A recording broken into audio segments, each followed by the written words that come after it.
want to tell the Arizona story because that was like my first big flip. This is one of my favorite stories ever, actually. It was my first real time that I helped a client that I wasn't expecting to. So the story goes like this. One of my friends called me and said they had a listing. They weren't sure how to sell it and it wasn't worth a lot of money. And she actually called me to see if I wanted to buy it. So what ended up happening is I went over and I had a little consultation with her, and I noticed that this woman had probably been living in this house for probably 20, maybe even 25 years. And the house was in great shape, but it was outdated. So I ran the comps, and her agent, who's my friend, told her it was worth about $150,000. So I said to her, do you happen to have any money to fix up your house? And she said, I don't. And I said, why are you moving? What's the reason you're moving? Ask powerful questions. And she said to me, I'm moving because Los Angeles is too expensive for me to live in. And I bought my house for really inexpensive. I've been here a long time. It's time for me to sell, and I want to move to Arizona. And I said, do you happen to have any extra money that we could use towards making the house look a little bit better? And she looked me straight in the eye and she said, Rebecca, I don't have any extra money. I need to sell my house. I need the money to buy something else, and I need to buy something that costs less than this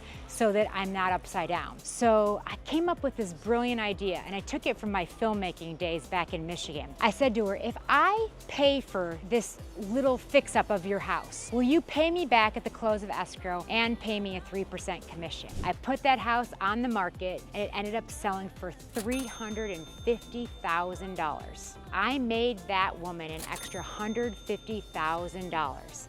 It was life-changing, and it changed my life.